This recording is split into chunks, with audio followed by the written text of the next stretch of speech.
Hi, I'm Gary LaRue of Microwave Journal. Welcome to another episode of Eye on IMS, as we look forward to this year's International Microwave Symposium in Denver.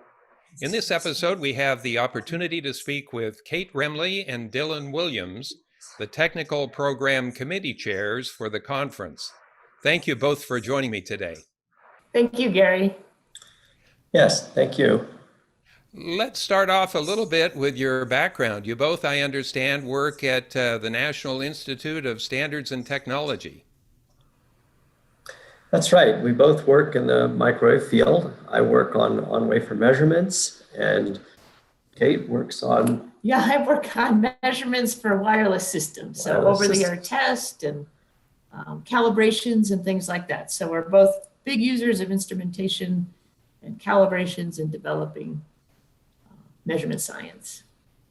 Well, that's wonderful. It puts you in a good position to be the technical program committee chairs for the conference. And today we want to talk some about the Systems Forum. Tell us what that is and what was the genesis of the idea? Well, I think the Systems Forum really started out of a long-term trend in the Microwave Theory and Technique Society. When I was 2017 president of the MTT Society, I recognized that this was one of the big changes over my career, and I worked very hard on setting up a systems journal within a journal in our transactions. And since then, there have been other name changes and changes within the society, for including the name of the society, which is being changed to the IEEE Microwave Theory and Technology Society, as well as our letters, which is being changed to the IEEE Microwave and Wireless Technology letters, all in recognition that this is a long-term trend, not only in the society, but of course, because it's a long-term trend, all of our members are having to pay more attention now to systems in their own jobs. And I know for sure, as a wireless device measurements person, the link between understanding device engineering and system engineering has never been more important for wireless devices. We have touch points at the device level, and then the next measurement that comes along is over the air. So the more the high-level system people understand the device technology, the better, and vice versa. So hopefully with the Systems Forum, we can broaden everyone's horizons and provide some insight into areas that maybe the device and component engineers aren't as familiar with. I think that's a key point, certainly from my own technical career, trying to link what you're doing at, say, the device level with the ultimate system performance really helps with the development of that device technology. And that extends across the whole value chain, if you will. So if we talk about the forum, how will it be implemented at the conference and actually interleaved with the technical program? Yeah, that's a really good point. We're not really touching the existing IMS technical program. So for example, during a typical day, maybe there are 6 different parallel technical sessions. And so with the Systems Forum, then one of those technical sessions will be devoted to a specific theme. So each day has a certain Systems Forum oriented theme. And we'll have a track that's devoted to that theme.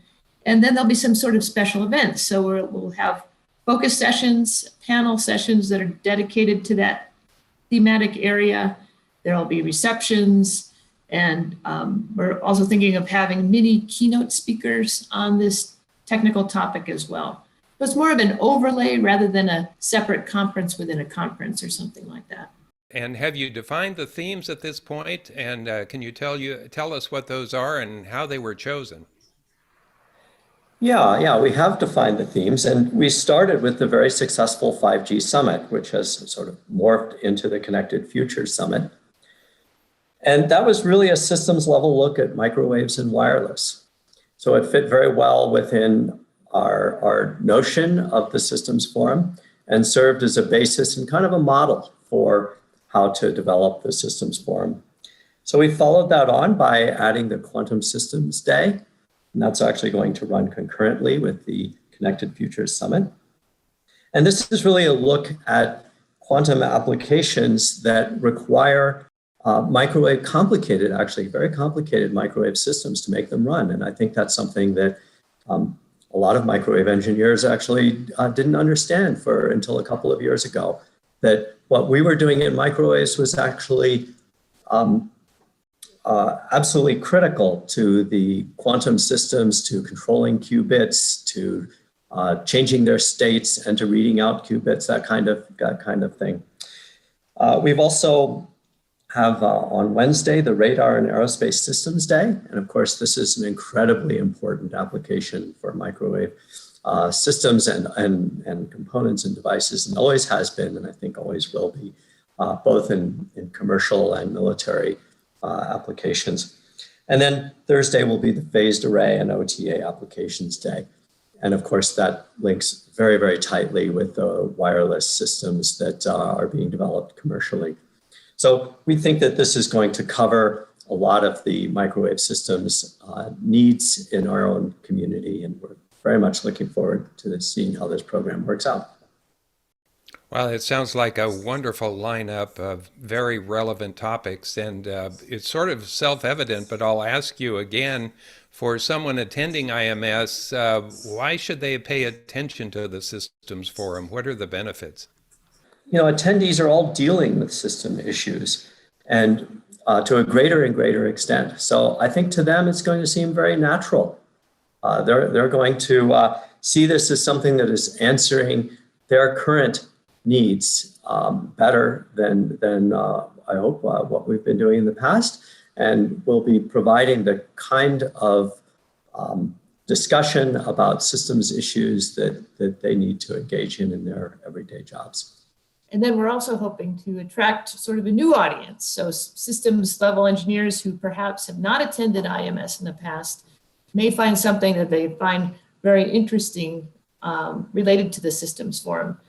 Around the Denver area, there are a lot of defense contractors, sort of big companies. And so, certainly in our local area, we're hoping to attract some of the engineers who may not have heard of IMS before, but certainly from all over the industry as well. Nationally and internationally. Well, is there anything else you would like to add about either the Systems Forum or the conference in general? Well, I wanted to mention one other thing, and this is also a new initiative that we're working on this year. We're calling it the Industry Initiative. So again, trying to maybe make a broader appeal to folks that have not contributed to IMS before, but we're having an industry showcase. So on Monday, before the plenary session, certain companies that have contributed technical papers to the conference will be invited to demonstrate some of the technology that they've presented in their accepted papers in a reception that will be right outside the plenary arena just before the plenary talk. So that'll be a time to sort of informally talk with some of the industrial partners who've been supporting IMS with technical contributions.